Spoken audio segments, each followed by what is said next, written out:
What's going on, everybody? Canadian Operator here, and today we're doing another gun review, or gear review I should say. It is going to be a gun, and I'm going to be talking specifically about the Ruger, and this one is the American Ranch Rifle, chambered in 5.56 NATO. This one actually doesn't belong to me. It was graciously provided by a friend of mine, Sammy, who is a fan and subscriber of the channel. So if you like these kinds of videos, do become a fan and a subscriber as well. It doesn't cost you anything. Just hit the red button below the video and join our community. It's really a great place to be.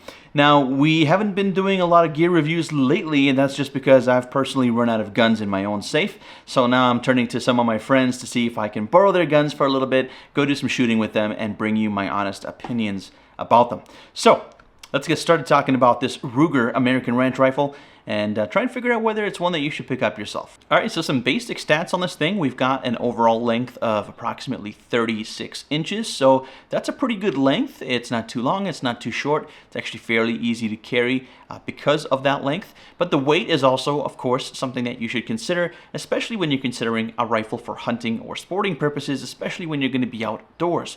So you're going to be probably putting this thing over your shoulder, carrying it with you. You can definitely take it hunting. Now, 5.56 is not a traditional hunting round, but certainly it can get the job done in certain situations depending on what you're hunting, and well, whether you're a good shot also helps. Now, in terms of the weight, we're looking at about 8.5 pounds, so it's probably about 4 to 4.2 kilos around there, and generally speaking, that's a pretty comfortable weight for one of these types of rifles. Now, again, it depends on what kind of stuff you have on it, because we can mount various different things to it. You know, bipods, slings, scopes, and other things like that are definitely going to be adding to the weight. So again, something to consider when you're taking a firearm out like that in the woods for a long walk or a hike, or maybe just to protect yourself, or maybe you're going hunting, right? So you're going to have other gear with you, and you have to consider the fact that you probably want something that's going to be quite light and nimble, which the Ruger certainly is. For the barrel, we have a 16.1 inch cold hammer forged free floated barrel, so that's going to be great not just for accuracy but also for longevity. And you're going to be taking this thing out there. I mean, it is a ranch rifle. After all, it's meant to be a work rifle, and so you're going to be taking this thing outdoors in a variety of different weather and environmental conditions, and you're going to expect this thing to be reliable, and I don't see why it wouldn't be. Again, I've only got this thing on loan, but I can see that it's got a pretty solid build about it, and again, we'll talk more about the rest of the build quality a little bit later in the video.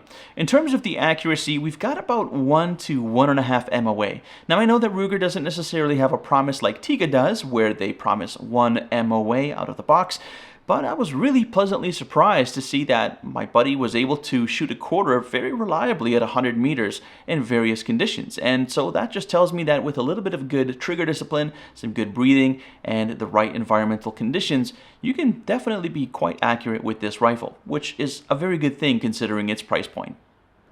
Alright, so let's talk a little bit about ergonomics, look, and feel. Now, the look and feel of this firearm is pretty okay, and when I say okay, I'm talking about really the build quality that contributes to that look and feel.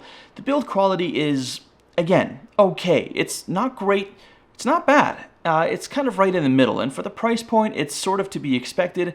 And of course, because this is a wife-friendly channel, fellas, we're not going to be talking about the price here, but I'm sure you can look it up at your local dealer. That being said, there are some positives and negatives that I want to touch on. So, one of the positives, of course, is we have a nice solid steel construction in the receiver and the barrel, and the accuracy as a result of that is pretty good. The downside is that we also have a ton of polymer or plastic.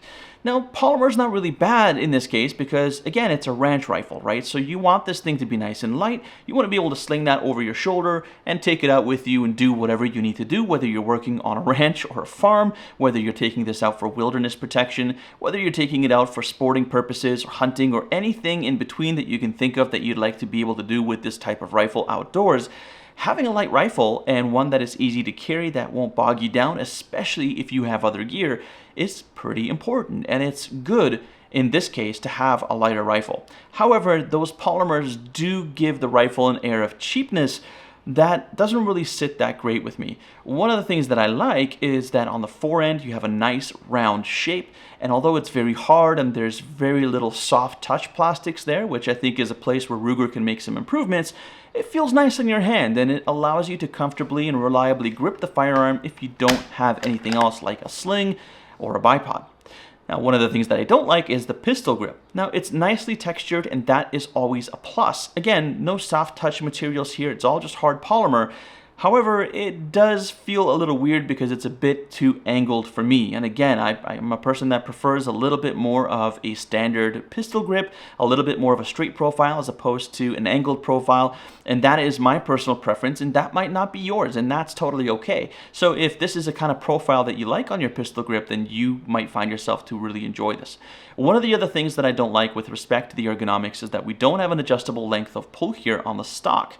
Now, while the stock is fairly nice and big and allows a lot of comfort for being able to shoot in a variety of different situations, it's not very comfortable when you put your cheek on top of it because it's quite angled, and there's no flat spaces basically to put your cheek on top. So it can be a little uncomfortable, but if you're doing it for short bits of time, then you should be okay.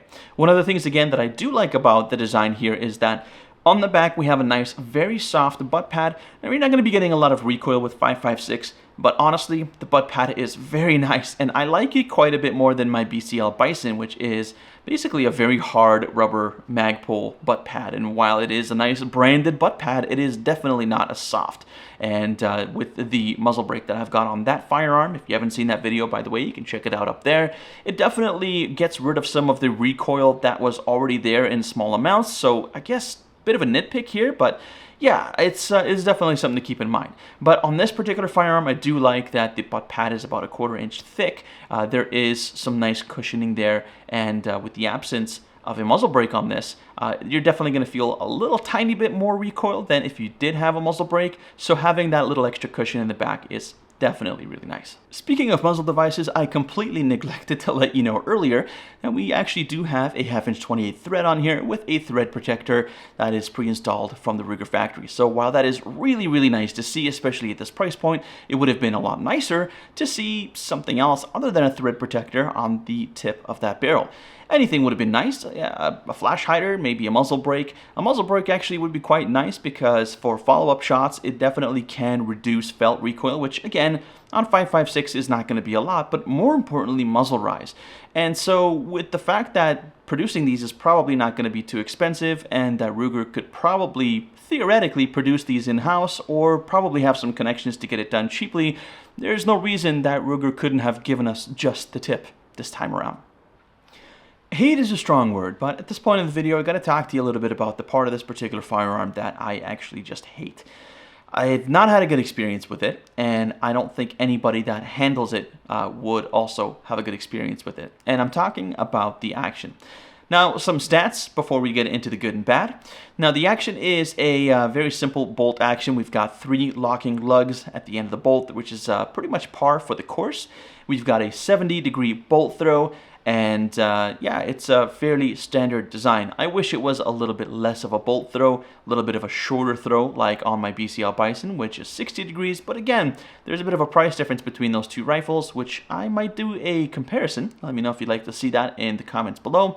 So yeah, it kind of makes sense that we're not going to have as many nicer things on this particular rifle as compared to the Bison or other rifles at slightly higher price points. Now, the thing that really irks me the most is just the feeling of this particular action. It just does not feel smooth at all. It feels rough, it feels unpolished, unfinished. It feels like you have to struggle with it sometimes, and if you're not manhandling this thing, then it's not going to do what you want. And I understand, it's a worker's rifle, it's meant to be used out on the ranch, on the farm, it's meant to be taken outdoors in rough and tumble areas of the woods, slung over your back, you know, in very kind of rugged environments. And while I do think that it will work well in those kind of environments, the feel does not lend itself to inspire a lot of confidence, unfortunately. It just feels to me like something went wrong at Ruger, whether it was the machining tolerances on the bolt or the receiver, whether it was the QA program or something in between. I can't quite put my finger on it, and I really don't know what it is, but it just feels to me like Ruger could really do a much better job without a whole lot more effort on this action and make it feel a lot smoother, even at the price point that we're at. If anything, this is the part of the firearm that I'd like to see improve the most. As for the trigger, we have a pretty decent trigger in this thing, especially when comparing to rifles of similar price point. The trigger pull on this thing is interesting, to say the least. We've got about 4 pounds of pressure by default, but the trigger is adjustable between 3 to 5 pounds, according to Ruger. There is an inbuilt safety mechanism which definitely makes the trigger feel a lot mushier than it actually is, and it's something I'm not a particularly big fan of. When you do depress that little safety mechanism in the middle of the trigger, however, there is a very tiny amount of take-up, followed by a fairly crisp break, which is very comfortable and satisfying. Now that being said, you can of course upgrade your trigger if you'd like to do that, but for argument's sake, I think that this is a fairly decent standard trigger included out of the box, and I think it's very serviceable for most people. Now, given that this is a hunting and sporting rifle, of course, we need all of our obligatory connections for mounting various hardware, and that could include different kinds of scopes or sights, as well as, of course, various different types of accessories. Thankfully, Ruger has not skimped in this department by offering 2 swivel stud mounts, one towards the forend and one towards the buttstock. And the most important one of all is the standard size 1913 pick rail, which is actually a pretty generous size for this type of rifle up top. Again, right out of the box. This is really great considering that my Tikka, which was definitely more expensive than this, did not come with one of those. So this is great to see and a really nice include from Ruger straight out of the factory. Alright, so finally my conclusions on the Ruger American Ranch Rifle. Do I think it's worth it, and should you buy one? Well, I think it depends on what you're going to use it for. If you're just going to take it to the range, honestly, I think there's many better range guns out there for you, and that is just my personal opinion. Now, if you're going to be taking this thing out and using it for its namesake, going out on the ranch or the farm, using it for pest control, taking it out for a hike, or going hunting with it, yes, I definitely think it's good for that. The reasons for that is because, of course, it's quite light and fairly short. 8.5 pounds and 36 inches is very manageable slinging over your shoulder. And one of the other things that I like about this is that there's some nice includes. We have a threaded barrel, which is cold hammer forged and giving us some really decent accuracy of about 1 to 1.5 MOA. Having a thread protector on the tip is not as nice as having a muzzle device, but you can always add one later, which is a big plus. Having a pick rail on top to mount optics and not have to worry about going out and getting one separately like I had to do on my Tikka, that's a huge plus too. And the swivel studs, although fairly standard at this point on this type of rifle, are also very nice to have. The fit and finish overall is pretty decent. The ergonomics are nice even though you don't have an adjustable length of pull, but you've got a good full-size stock, a nice rubber butt pad, and a good grippy forend, which is definitely going to help out. And of course, being able to mount that bipod or perhaps even a sling to it will improve your ergonomics even more. One of the things, of course, I didn't like was the action. I felt the action was just way too rough, and it just felt unpolished and unfinished. And I think this is the area where Ruger really needs to shine in their next iteration in the Ranch Rifle V2, if it ever comes out.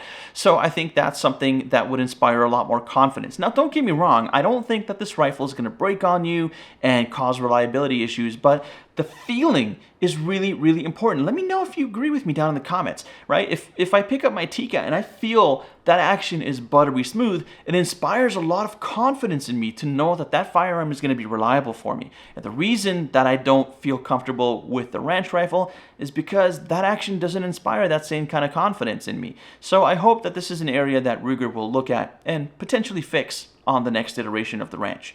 Now, that being said, there's only one more thing that I want to conclude with here, and that is the trigger.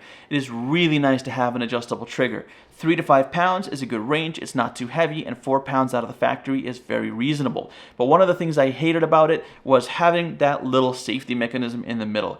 You really don't need it, man. It's not a Glock. Stop trying to be like one. It makes the trigger feel way more mushy than it has any business feeling, and than it actually feels. It's actually not a very mushy trigger at all. There's just a very tiny little bit of uptake, and then a very crisp and satisfying break. And so you don't need to fix something that's not broken.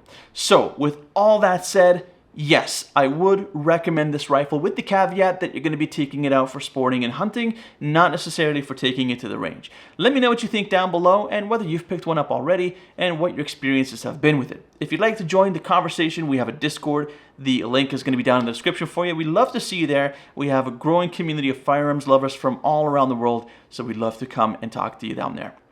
That being said, again, thank you so very much for watching the video, and I hope to see you in the next one. Bye for now.